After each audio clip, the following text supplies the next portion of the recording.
আমাদের মূল লক্ষ্য এমন একটি বাংলাদেশ গড়ে তোলা যেখানে মেধা, বিজ্ঞান, উদ্যোগ এবং উদ্ভাবনের মাধ্যমে আমরা আমাদের শিক্ষার্থীদের মেধা মননশীলতাকে রাষ্ট্র বিনির্মাণের কাজে এগিয়ে নিয়ে যাব।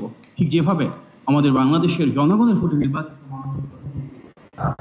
আগামী বাংলাদেশের কারিগর থেকে গড়ে তুলবেন। আমরা অত্যন্ত সৌভাগ্যবান যে এই ভিন্নমাত্রিক অনুষ্ঠানটি যে মানুষটির প্রেরণাকে ধারণ করে আমরা করেছি, আজকে তিনিই কিন্তু আমাদের মাননীয় প্রধান অতিথি হিসেবে উপস্থাপন। আপনারা অনেকে হয়তো জানেন না, ফ্যাসিবাদের খুব কঠিন একটা সময়ে রাষ্ট্রযন্ত্রের অনেক চাপের মাঝেও জিয়াউর রহমান ফাউন্ডেশন এবং সুরভি নামক দুটো প্রতিষ্ঠান দেশ জুড়ে অনেক শিক্ষার্থীকে গড়ে তুলেছে, বিভিন্ন ধরনের কম্পিটিশনের মাধ্যমে তাদের এক্সট্রা কারিকুলার অ্যাক্টিভিটিসকে প্রসারিত করেছে। আমরা দেখেছিলাম তখন খুদে বিজ্ঞানীদেরকে নিয়ে আমরা অনলাইনের মাধ্যমে তখন সায়েন্স ফেয়ার অনুষ্ঠিত করেছি। আমরা দেখেছি সেখানে আর্টস কম্পিটিশন করেছে, উদ্ভাবনী আইডিয়া নিয়ে বিভিন্ন শিক্ষা প্রতিষ্ঠানে তাদেরকে ট্রেনিং দেওয়া হয়েছে। এই প্রত্যেকে কিন্তু জিয়াউর রহমান ফাউন্ডেশনের ধারাবাহিক কার্যক্রম বছরের পর বছর ধরে, দশকের পর দশক ধরে ওনারা করেছিলেন। আমাদের আজকে তিনি মাননীয় প্রধানমন্ত্রী ওনারই নির্দেশনায় আমরা সুরভি নামের একটা প্রতিষ্ঠানের কথা হয়তো অনেকেই জানি। সেখানে আমার প্রযুক্ত হয়েছিল কূটনীতিকদের সাথে যাওয়ার মাধ্যমে, এবং সেখানে আমরা দেখেছি দেশি বিদেশি যারা এক্সপার্ট করেছেন তারা কীভাবে সুরভির এই উদ্যোগগুলোকে বিভিন্নভাবে প্রশংসা করেছে এবং আমাদেরকে আহ্বান জানিয়েছে এটাকে মডেল হিসেবে ধারণ করি আমাদের শিক্ষার্থীদের সৃজনশীলতা বিকাশে জাতীয় পর্যায়ে উদ্যোগ গ্রহণ করবে। এই জিয়াউর রহমান ফাউন্ডেশন এবং সুরভি যে কার্যক্রমগুলো বহু বছর ধরে, বহু দশক ধরে বিচ্ছিন্নভাবে কোনো সরকারি সহযোগিতা না পাওয়ার পরেও শুধুমাত্র মাননীয় প্রধানমন্ত্রী এবং ওনার সুযোগ্য সহকর্মীদের বিভিন্ন উদ্যোগের কারণে বিকশিত করেছিলেন। আমার মনে হয়েছে আমরা যদি কখনো সুযোগ পাই রাষ্ট্রীয় পর্যায়ে সেটাকে আমরা মডেল হিসেবে ধারণ করতে পারি। এবং তার কারণে আমরা দেখছি আজকে 64 জেলা থেকে প্রায় 12,000 টিম অংশগ্রহণ করেছে।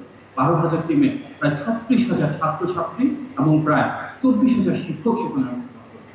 এই মডেলটাও কিন্তু আমরা জিয়াউর রহমান ফাউন্ডেশন থেকে পেয়েছি, যেখানে আমরা দেখেছি শিক্ষক শিক্ষিকা ছাত্রছাত্রী এক হয়ে টিম ওয়ার্ক তৈরি হবে। ছাত্রদের সাথে, ছাত্রীদের সাথে, শিক্ষকদের সাথে, শিক্ষার্থীদের সাথে কোনো বিভেদ থাকবে না, হয় না, যে সম্পর্ক গড়ে উঠবে সেটি ভালোবাসা। সুতরাং আগামী বাংলাদেশে আমাদের মাননীয় প্রধানমন্ত্রীর যে লক্ষ্য, সেখানে রাষ্ট্রের দিক থেকে আমাদের শিক্ষা ব্যবস্থাকে আমরা আরো বেশি সৃজনশীল করে তুলবো, এমনভাবে গড়ে তুলবো যেখানে আমাদের ছাত্রছাত্রীরা দক্ষ হয়, যোগ্য হয়, তাদের মাঝে সুনাগরিকের গুণগুলি গড়ে উঠবে, তাদের মাঝে পারিবারিক এবং নৈতিক শিক্ষা গড়ে উঠবে। আমরা বিশ্বাস করি আগামী বাংলাদেশ বিনির্মাণ করবে তারাই সেখানে আমাদের শিক্ষার্থীদের স্কাউটের সাথে ইনভলভ থাকবে, কেউ গার্লস গাইড করবে, কেউ বিএনসিসি করবে, কারো হয়তো ড্রয়িং করতে ভালো লাগে সে সেটাই করবে, কারো ডিবেট করতে ভালো লাগে, কারো আবৃত্তি করতে ভালো লাগে, কারো কোরআন তেলাওয়াত করতে ভালো লাগে, কিংবা কারো স্পোর্টস করতে ভালো লাগে। আমরা আমাদের প্রতিটি শিক্ষার্থীকে সেই সুযোগ দিতে চাই। আমরা চাই এমন বাংলাদেশ করতে যেখানে সরকারের সর্বোচ্চ আন্তরিকতা, ভালোবাসা এবং নীতিগত সহযোগিতা থাকবে। যে শিক্ষার্থীর যে কার্যক্রম, যে পেশা করতে পছন্দ হয়, আমরা আমাদের সর্বোচ্চ সহযোগিতা দিয়ে শিক্ষার্থীদেরকে সেই পেশাতে তাদের মননশীলতার ভূমি প্রকাশে ইনশাআল্লাহ সহযোগিতা করতে। এই শিক্ষার্থীবৃন্দ, আমাদের আগামী বাংলাদেশ গড়ে তোলবার কারিগর কিন্তু আপনারাই।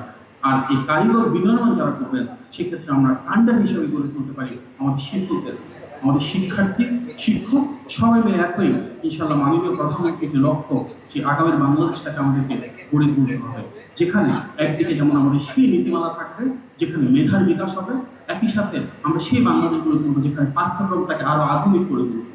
কারণ এই বাংলাদেশের যদি আমরা বিশ্ব মানচিত্রে মাথা উঁচু করে এগিয়ে যেতে চাই, তাহলে আমাদের যে ডেমোগ্রাফিক ডিপেন্ডেন্ট রয়েছে, একটা বিপুল পরিমাণ তরুণ প্রজন্ম রয়েছে, তাদের আকাঙ্ক্ষাকে ধারণ করে এই রাষ্ট্র বিনির্মাণ হবে।